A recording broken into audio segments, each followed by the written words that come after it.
Welcome everyone to today's podcast. The name of this podcast is Spiritual Relationship. My name is Ken Hanneman, and this is my wife, Dr. Addo here. Hello. We're both medical professionals, but also we are, you can say, spiritual seekers, or we've been practicing meditation for many, many years. Today's topic is harmony in relationship. And the principles we will use would be the law of karma, self-care, and Nonviolence. nonviolence, or do no harm. And then also we will follow that up with some examples and show how we use those principles. So I'm going to ask Anne to start off the conversation. Yeah. So when we were discussing what we were going to talk about with harmony in relationships, the first thought that came to me is that both of us came from prior marriages, and obviously we had family life as well. And using these principles that Ken just mentioned, these spiritual principles, we actually were able to transform the relationships completely. So for me, I'll start with my family, my mother, my father, and my sister. So when I was growing up, on one hand, everything's fine, right? But on the other hand, maybe if you make life choices or something, maybe your family is not totally behind you, or maybe there's been a rift or something like that. And there was some of that in the family. And what I did was following the law of karma and self-care. Self-care was the main one with my family, that I really gave myself permission to give myself some distance from them for a while to find out what it was that I wanted, or who I am, or what I feel. I know that sounds kind of cliche, but for anyone out there who maybe grew up in an environment like I did, where, and not just the environment, but the culture, where your feelings weren't really important. It was more about paying attention to other people's feelings, or it was more about getting something done. So for me, I was a grown adult married with a child, and had no idea how to take care of myself, no idea how to deal with my own feelings. And I was so super, super dependent on my parents still, and dependent on my mom, and emotionally attached to different friends. And like there was no harmony there, because there's no harmony if you're not taking care of yourself. Because we were talking about that, right? If you're not happy, and if you're not like authentically content with your life, there's no harmony there. So I took a step back for a while, figured out, what it is that I want, and I made some boundaries. And then the other thing that I did was I started giving more than I would normally. Like whenever there was a need, I would give more. And Ken was very supportive with that, because I didn't grow up with that mentality. So for instance, with my parents, if they needed to move, Ken was like, let's go help them. Yeah. Like any opportunity to give, that's a way to try to help. Now, don't do it if you feel in your heart like you really don't. But for me, it was just like I needed to get out of the inertia of taking or feeling hurt, and actually do something.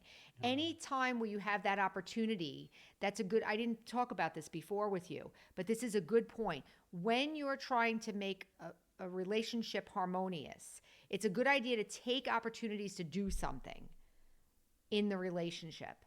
Unless it's really going to hurt you, then don't do it. But so you want to add something to that? Yeah. Like the way I define harmony in today's situation, where relationships are filled with challenges, in any relationship, each one, whoever involved, should be able to get something good out of that, because you cannot sacrifice self-care. Or like if I really I have a lot of expectation of somebody else, and they're not living up to it, and I feel justified in asking them to do this, or you're my father, you're supposed to be doing this, you're my brother, I lent you this, you should be able to pay, whatever. All kinds of thoughts come getting It's all physical and it's transactional. But harmony for me is where let's say if I look at my sibling, I'm very happy with that relationship. If I look at my children now, if I look at my ex, there is a feeling of satisfaction and there's still a feeling of care. So in that way, I'm not filled with hate or blame, or I'm not mad at humanity or the world because nothing seems fair. I don't, you know. So that's how I define harmony. So if you want to go into the first example, Yeah, so that was one example, was the family, my parents, and I had to, that was like the self-care piece. Like I had to pull back, but then when I was ready to come back in, I had to be willing to do more than what I was doing before to kind of balance it out. Now I can say it's really balanced. yeah, Because I really, in those situations, I'm going to say you have to give to get it to balance. yeah, And I did. Okay. So that's one thing. One thing Ken always told me, Ken's like the karma king. Okay. So he said to me, even if it's not perfect, and you'll hear him say this too, even if it's not perfect, or even if there'll always be another opportunity. yeah, If your intention is proper and good, and you want that harmony and you're willing to do something for it, there will be another opportunity to make it right. So that was very helpful to me too, because these things don't get fixed right away. It takes a little bit of time. So the second example I have is my prior marriage to my son's dad. And the marriage was, we were getting divorced, and it was fine. It was mutual. We tried and whatever, and we were getting divorced. And in it seemed to me that it was me that was trying to remove myself from the situation because I wanted to take care of myself or whatever. But I wasn't interested in hurting him. right, And I remember with the money conversation, and with, you know, I wouldn't, I gave him money at the end, and I gave the rings back, and so there was a feeling like, don't take the dignity or don't take the respect away from the other from the person. yeah, Even if you disagree or you don't want to be with them, be humble. Take it on yourself. I don't need the ring. I mean, he was surprised that I gave him back the rings. And I said, well, that's blood money, in my opinion. That's blood money, because I made a choice to get into this marriage. And if I'm coming out, why am I going to then take something from you? That's not fair. The situation ended up fine, but after the split, there was still a lot of interactions that weren't good. So I had to make the next choice. So again, we said there were three principles, right? There was the laws of karma, self-care, and nonviolence. So I just said self-care and nonviolence, right? When I got out and I didn't, I gave the money and everything. But now I had to deal with the laws of karma, because the situation was still not good. Like the interactions were still was fighting yeah, and everything, and maybe there was still, maybe he was, who knows, was Joey was kind of in the middle, my son was kind of in the middle, and I decided that I needed to completely break contact with this person, because I needed to stop the situation the way it was, and I needed to break away. Now, thankfully, Joey was old enough that I could tell his dad, like, look, you got to talk to Joey directly. Like, you now can talk to him. So I kind of took myself out of the equation. I didn't need to be right. I didn't need to make him wrong. I just needed to get out of the equation so that he could have the relationship with his son. That's the laws of karma, folks. I want to say that's the laws of karma. I know now, that's because I didn't feel comfortable having a direct relationship with that person. And you shouldn't feel like you have to or be forced to be in contact with anyone that you don't feel comfortable with. But having said that, with the aim of making it harmonious, yeah, you have to keep the aim that that person will be okay. You don't hate them. I want him to be okay. I want him to be. And actually, one time he said to me, I forget if it was an email or something, he was grateful because of the way we set up the child support and whatever, he was able to buy a condo. And so he ended up being okay. yeah, And that was big. And then also, I was supporting his relationship with his son. I wasn't allowing the whatever the strife was, whatever that was, to interfere or get in the way of him relating to his son. So to wrap that up, it's like the laws of karma, which is what I just shared. And then, of course, don't feel like you're forced, but have the right attitude. Yeah, and also you're sensitive to how the child feels, Yes, and of course. and he loved his father. He wants to be with him, and we supported that Of completely. course, of course. And never ever try to have like any negative talk about his father in a negative way. Hmm. Now he's He's almost, I mean, he's 17. It's 17, yeah. so he himself is realizing a few things, and he's grown up, and that's what you like. The child is not trying to please. We're not taking away his autonomy. He is able to think for himself and Hmm. make decisions, and he's not afraid to displease one, or he's trying hard to please one parent when he's with this one and please. No, you don't want a child to be Because conflicted. what we did, what Yeah. I did, took that off the table. Yeah, He got to have that direct relationship with his dad. yeah, So let's go on to the next yeah, example. So how did you incorporate these laws into your family and yeah. situation? One thing is, well, my children were a little bit older, and my thing was to maintain a relationship with them, almost like on a daily basis, or to have such contact that they never felt like they're distant or alone, and they should know that you're available.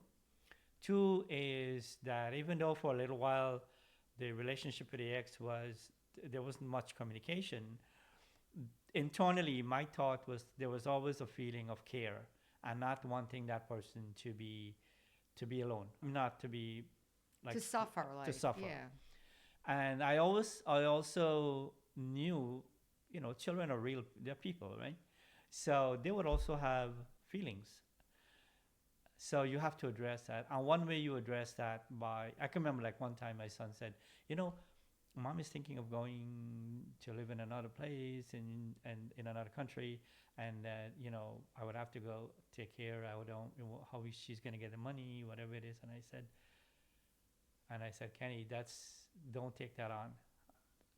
I'm here, and you will not be alone with that. When it comes to that, we will do this together. Hmm. So don't think that because if he feels alone and he feels like he's getting overwhelmed, then he will feel the pain of that divorce. But if he can still feel that there is Some reasonable some reasonable connection. connection and support, Yeah. like family is still present. Mm-hmm. Mm-hmm. And I know that, so I call that karma. I call that so the way you can sense when your karma is right, you have to be able to listen to other people. The other thing I find is check your own train of thoughts. Look to see what is my vision of the person.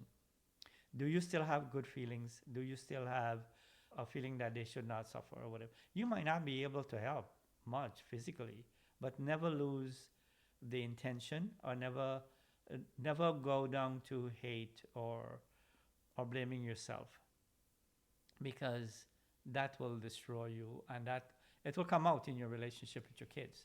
It's interesting that we're talking about harmony. I mean, we're talking about the nuts and bolts of what we did and the Mm. situation, but now there is harmony in all those There is, relationships. yeah. And you want to talk a little bit about your siblings? He's got a bunch of Yeah. brothers.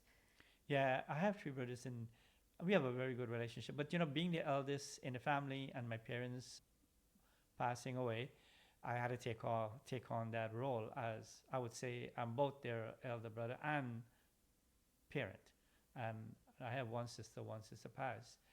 So I try to play a role where I am there. You give support when needed. At the same time, I'm not making decisions for them.